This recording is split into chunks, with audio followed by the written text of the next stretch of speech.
Hello everyone, welcome to another episode of The Feels.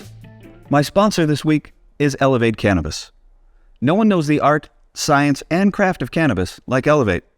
Their cannabis goes beyond your basic bud, and they work hard to make sure you feel the difference.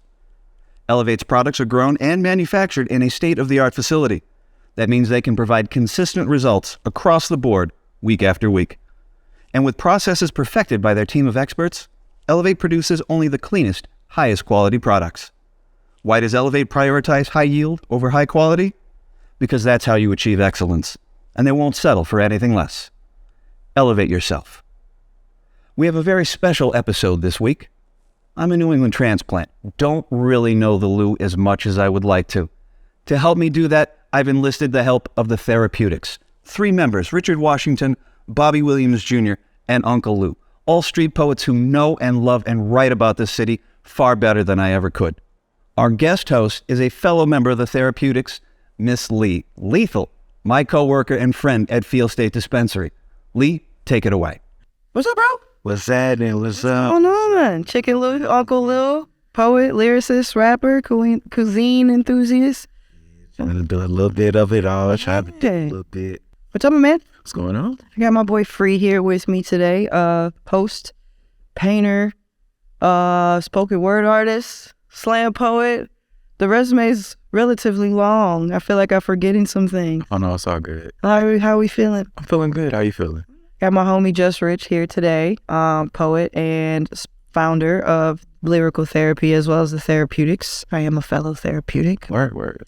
Boy, I got some questions for you, my man. Let's get it. I got answers. Man, we got a lot of the same interests, so this is going to be fun. We do, and it's good that we get to sit back and chat. Like, Yeah, worlds are merging. This is going to be a great one. How and when was your first time consuming cannabis?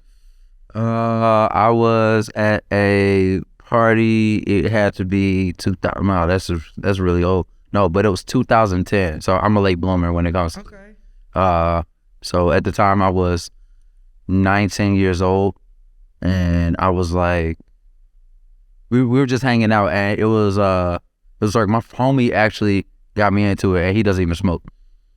Yeah. So it was a group, and then someone just randomly passed a joint, and I was looking like, nah, and then he was there, and he was just like, yo, Juice, because that was my nickname at the time. He was like, what would you happen to lose if you took this chance and try something new tonight? The whole world, like, we just graduated, so he was on his old philosophy thing. Then he was just like, so why don't you try? So that was my actual first time trying. And then in college, I dabbled with it a bit, with some friends or whatever, just on some recreational stuff. Me personally getting into it, like for myself, happened in 2013. I started living on my own and Being an adult, paying bills, don't stress, and stuff. How old were you, or when were you? Where were you when you first experienced cannabis? And what was it? Because there's many different methods. So the first time I was, how old was I? I had to be no more than about 6 or 7. Really? I was at the crib. I was watching TV on the couch. Something fell underneath the couch. I go under there to grab it. So that little brown circle blue can of cookies that Graves always have with shortbread cookies. Yeah, so I found out, I'm like, what the hell is this can of cookies? The one that's always got the random tins that never has cookies in it, always something random. Yeah. Yeah. I go pull that out from under the couch, open it. I'm like, what is this? And it was some weed in there, a couple of joints, the little not the digital scale, the old school, yeah. I don't know what this is, but I probably shouldn't be messing with it. So put it back under there, and yeah, then I started that's when I started seeing being able to distinguish between the different smells. Like, okay, that's not what's smoked around me. All the smell this. That's not a cigarette. That ain't that same smell.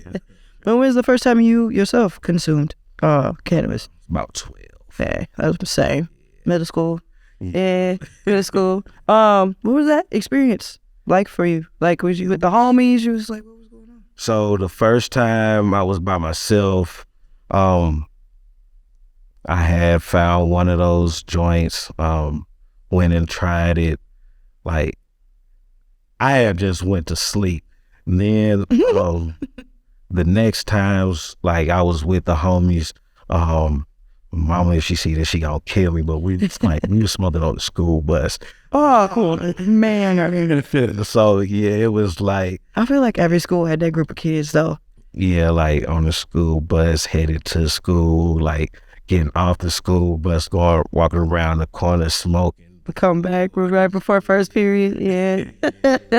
It was some crazy shit, and like I just fell in love with it ever since. Yeah. I think it's wild that like I feel like almost every person that is a cannabis enthusiast to a certain extent has a crazy memory of like when they found it First time I smoked cannabis. or indulged in cannabis. They didn't have to be smoked. Right, absolutely. So first time I was like exposed to cannabis smoke, I want to say I was like maybe 4 years old. Really? Yeah, my mom smokes. Okay. Yeah, my mom's a stoner. So Okay. I grew up around cannabis use, and the first time I actually smoked, the first time I actually experienced cannabis for myself, I want to say sixth grade. Okay. Sixth grade. Okay. I was probably right after that. I think it was like 13 for me. That was the first time I broke down my first swisher, so I get it. What was that like experience for you as far as like with, well, I guess both the exposure per se as well as the consumption? How was those experiences? So like the exposure wasn't really shocking to me because my mom, like both of my parents are very transparent, honest people. And like even when my mom was consuming, she was just like, I do this because I have a solid relationship with this and I understand this. And I know you don't yet. Right. And when you're at that age, we're gonna have that The conversation, yeah. so that's what it was. And then also for my first experience actually smoking, like it was pretty chill. It was pretty chill. Looking back on it, it was Reggie, Yeah. So it was just like, okay, cool. The I brick? did it. Yeah, I The did. brick. Yeah, it was the brick. Yeah. So it was like, cool. I did it. I feel okay. I don't really feel, too different. And also too, I kind of felt like, I was kind of embodying those people that are looking at me at that moment. And we were already accustomed to it. It wasn't like it was completely taboo for you. That's funny that you say that because my godmother was a big smoker too, and my mom was too. So when it came of age, I think it was just like normal behavior for me as well. So that's tight. So what was it good? Like with the flower that you smoked, was it good? How was the experience? Yeah. I did it. Some people have an experience with flower where they don't like, nah, I'm good on that. And I met people like that. Everyone's like, it's like he's different. Everyone handles it differently. 100%. Yeah, so it's always something different. Find a strain that's right for you. Oh, That's what I always say. So it's been like a weird hunt thing and stuff, but I don't know the real name of it. But I remember I had this the plug called it Chucky Fenster, and it had orange hairs on it. It was just like the Rugrats character, and I was like, this is the best I've ever tried. But like, yeah, like that was like the Lonely Stoner episode happened in like 2013, 2014. I feel that. Yeah. I feel that. I say that's probably around the same time I started smoking too. It was a good time. Like fresh out of high school. Yeah. What kind of impact like does cannabis like have on your life? Is that something that you do like consistently, or is it just that every once in a while type thing?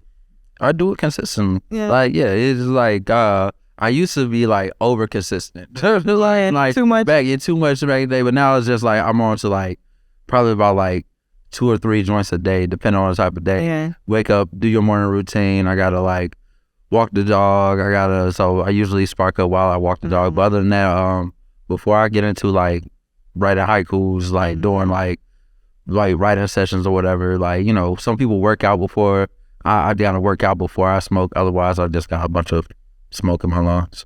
So you gotta do your task before you smoke. Yeah. Your smoking is your prize. Yeah. I feel that. One of my mentors, he told me that. Yeah. Yeah. He said, you got to treat it like a gift. Like when you do it, it's more rewarding. Type thing. And easier to focus too. And get blazed and try to stay focused. If you got some good sativa for that and you stay focused, that's great. But if you once again, choose your strains. If you got the indica, it's probably not going to work out for you. So I guess in a way you kind of formulated, kind of answered that. So it's like does cannabis inspire you? Because like I said, you're a poet. You're the founder, a poet, writer, and founder of Lyrical Therapy and the Therapeutics Squad. Is that something that you participate in, like, before our meetings and stuff, like, or is it you just wait until we get the squad? Because there's a lot of us. Back and forth. So I like to have a small session. I try to come in with a plan or stuff. It usually doesn't follow the plan, but I like to like have a solo. Yeah, basis. The basis, like, all right, if we link today, I want to do like one song, recover, and at least talk about this or something. Yeah. And just like that. And then, like, we get to it. And once again, lonely stoner phase as well as a recreational thing. Like, that's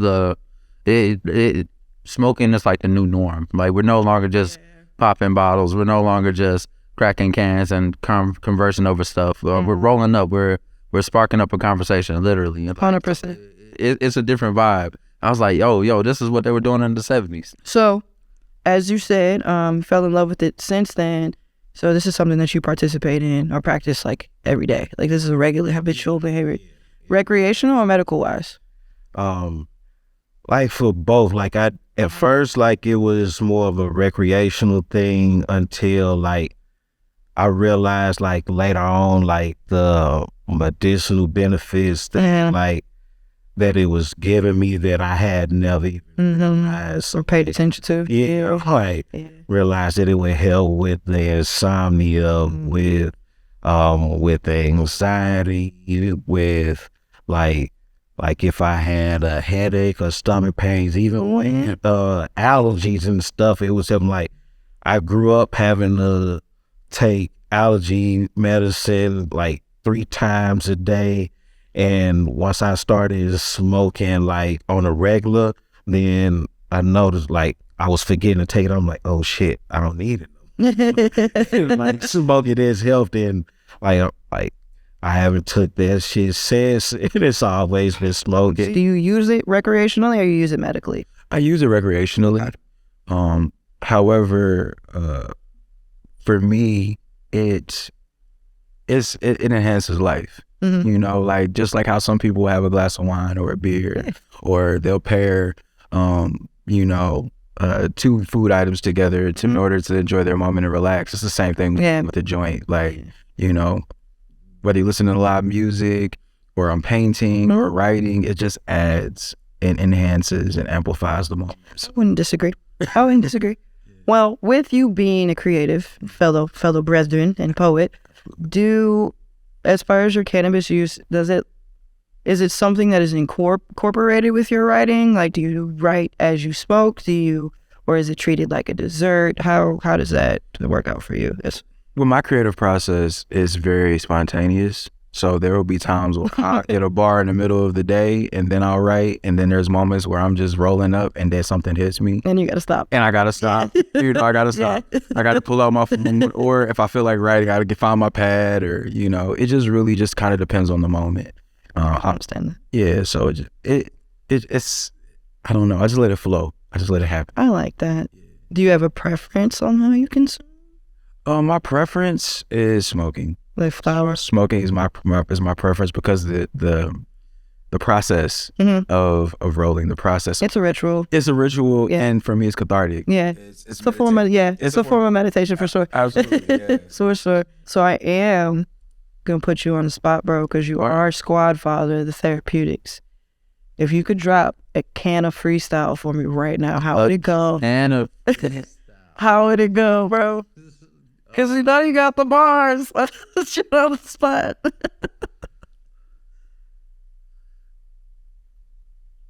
A smoking sativa, the pressure reliever, more like Wiz Khalifa, maybe the indica, put me in the couch. In the most sense, I've probably like been in and out, like the burgers, got the munchies. Lately, I've been feeling hungry, but it depends on type of strain that you have. It depends on type of name that you have. I had this thing called Chucky Fester. It put me on the fence song. I don't know. That's all I needed. That's all I needed. I love it. Cannabis, bro. Right now. Off the dome. You can do that. Real smooth. Yeah, I got you. Yeah, so when I think about trees, it's not just the ones that have the leaves, but it's the ones that also come from the earth a little lower. Sometimes that low energy takes me so much high to some frequencies that I've never seen before. You know, past nimbus clouds, I also create them with my mouth. So roll up one, spark, relax, live, love, enjoy. Cannabis. That just made my day. That just made my day. Now, I'm going to hit you with a haymaker. You ready? Since we are both therapeutics, we're both creatives, you got to spit a cannabis-related poem and or 16 right now. Go. There. Coming from the north side, give me about 5, baby girl, I'm on the way. But I ain't got no time to waste. Roll 3-5 in the wood, cause I done had a long day, turning nothing into something while I'm on this paper chase. Eyes low from all the hazes in my face and I can't fake it. Leave me with an ounce of weed, cause that liquor, I can't chase it. But roll it back to back and best believe that I'm gonna face it before it's legal. Me and Mary been public with the love making. Then my love of fragrance is so amazing. Yeah, leave you with chills, talking ball shaking. I crack my window, nice heads turning. Young naive kids tell they mamas they smell flowers burning. Freakos going the same way like they pigeon toed. I be in a different mode. No baller, but I hit the give and go. The greatest rapper, if you didn't know. My flow got balance like it's walking on its tippy toes. And the crazy part is, I know you could have kept going. I know you could have kept going. I love that. I love that. If you ever, have you ever thought about working in the industry per se? You just kind of want to float about and just recreational play? See, I want to do cool things for the industry. Like everything for the industry is cool, but I'm like trying to figure out how can I help with it. So I'm a photographer. I'm just like, yo, people should have like those smoke sessions. I should just pop up with the camera and just like capture stuff and whatnot. Just be like, yo, so and it will look like some 80s AI type thing. It would look so cool up in there. And then like also want to just do things like combine open mics with like cannabis friendly. That'd be tight. Like, it's just like, we got the regular open mic, but if you like, you got open mics at bars, like, but if you have a bud friendly open mic for like that'll be something that's really on next level. So that's something I want to do. Other than that, like I reach out to places like around like 420 and stuff for they be like, yo, we're trying to celebrate this. We need to show live music. Most of I can contribute is like music. Yeah. I think my biggest contribution if I make like a perfect smoking song, like something that where like the type of song that just says I want to roll up. Yeah. Like when you hear it, it's just like, oh, it's smoke the clock. Like it's that time. I want to motivate people like that. That'd be tight. How do you feel about the new fun activities that are about to be rolling around here in the state of Missouri? Like as far as recreational goes, are you excited? Yes, I'm very excited. Yeah. I'm excited not only for myself, but for everyone else. Yeah. Especially those who do not have, medical clinics at this point. Yeah. We know that this plant, this medicine has so many benefits, and now there's one less barrier that people have to deal with in essence. With having dispensaries is really beautiful because it's much more control of the product versus being on the street, and then also people have opportunities to come and talk with amazing people like yourself, get the information they need, as well as see what other products are out there. So I'm really excited. This is the biggest thing is cannabis education. Especially like where we come from and who we associate with and have associated with. It's, your standard typical, where's the sour? I'm like, where's the sour? Where's the gelato? And it's like, everything is not gelato. No, it's not. It's so many beautiful strains and experience and terpene profiles. For sure. And so many people don't know. And like you said, this education is now becoming much more broad. So as far as your spectrum of flower goes, where would you choose? Like if you had to choose like hybrid, sativa, indica? I'm a hybrid. Happy medium both. Yeah, happy medium in between. But I like to venture out. Yeah. Try different stuff. Absolutely taste different flavors. Yeah. If somebody was to hand you a jar of bud, what would you want it to smell like? Like what is your ideal terps of the nose profile? I love piney, earthy. I like sweet notes. Some citrus in there is good as well. That's where your hybrid is. Absolutely, yeah. And that spectrum, it's just, it's beautiful, to be able to experience all of the different sensations and smells and flavors. Would you ever want to work in the cannabis industry? Would that be something that you would be like interested in? Absolutely. Yeah. I mean, I could always learn more. Yeah. I'm a nerd at heart. I mean- It's something I want to learn as much as I can about it. Yeah. You know, because you never know when that information and that knowledge is going to be. 100%. 100%. And cannabis is such a universal plant. Mhm. I call it a plant, but really it's a gem. Cannabis is such a universal gem, and it brings so many different people together that I do feel like, to a certain degree, we do forget that it is a medicine. It can help in many different ways. You know, working in the industry, I've got topical users, Mhm. flower smokers, edible users.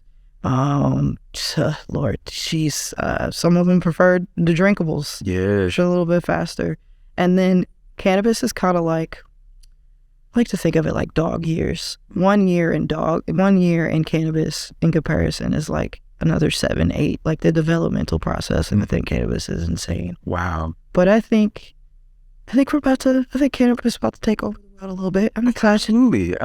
Absolutely. We've seen evidence of how cannabis has shown up in some beautiful places. Yeah. So if you had like any advice for our fellow canna enthusiasts, what would you give them? Like experiment with putting it, like getting it in your food with making like once I started like making like infuse, I'm like, okay, I can infuse sugar. I put sugar in just about anything. Like, I can make it in butter. Oh shit, I put butter in just about anything. It's like, and like because like it's like a lot of times like you wanna be high, but you may be in a setting where everybody may not be comfortable with it. Well, I didn't put this in my food or in this drink that I got. Discretion. Nah, yeah, like I can discreetly do what I want to do, and hey, I ain't got nobody. I'd be like, what's that pungent aroma? The Scooby-Doo take. Man, What's that? I smell that. Who is that? Everybody turns their head. Man, that Scooby-Doo, man. Ever since I found out that they was on with them, like, yeah, I know it was the reason I liked the show growing up. So to draw, in conclusion, you're a flower smoker. You like to infuse foods. Would you ever hit a dab rig? Yeah, I have. Man, that shit's crazy. Like, first time I hit one of those, I felt like my head turned to a balloon, detached from my body. Like it was crazy, but yeah, I like those. If you could tell any of your fellow fans, viewers, or anybody looking on that indulges or wants to indulge in cannabis, what advice could you provide for them? First, go to a dispensary. Go speak to Lee. And This is a shameless plug.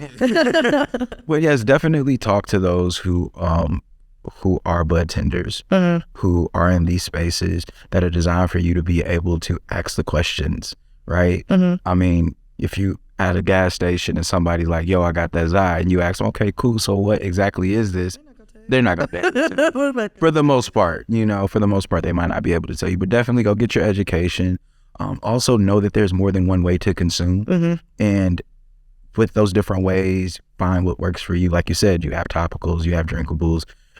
Edibles, of course, are pretty common. Yeah, but the vast majority. Yeah, absolutely. Yeah, I would definitely tell them like, hey, I mean, I personally like to smoke, but I think maybe starting off with an edible and then maybe working your way around and just trying a little bit of different things could be great for you. Yeah. Because you do have recreational tactics, you have anything to tell to the self-taught canna kids out there that, want to learn a little bit more about cannabis? Do your research with whether you go to the dispensary, if someone's selling it to you. Sometimes like people don't know what strain they have, and that's kind of weird, but whatever. But like it's good to ask those questions, and then you can look up, be like, oh, this makes me, if you look up something that's like, oh, this makes me feel sleepy, this is gonna make you be drowsy, it's not gonna have me so focused, then you should probably not smoke that in the middle of the day if you got stuff to do. But if like you need aid going to sleep, like I switch to CBD before I go to bed. Okay. Because I don't want to waste a high. Okay. Like before I go to bed. It's kind of like I just want to like, if I'm going to be stoned and feel sedated at that point, then like till the point where I want to fall asleep, then CBD is probably like the best route for it. In the morning, definitely sativa. I'll have indica like in the early evening. I sound like a real old man. In the high evening, the highest part of the evening, like yeah, I definitely would love and again, just to sit back, relax, feel type thing. But if I'm out and about, the main thing I ask for is like sativa, like because I do stuff in the day and You're pretty productive, man. You're always I'm going to say productive. Yeah, there's when I text you, 9 times out of 10 you're either at the shop or you're out of town. But to close this out, would you like to participate? So why not? All right, let's spark this up. Let's spark the convo. Shout out to the Phils. Shout out to Lead too.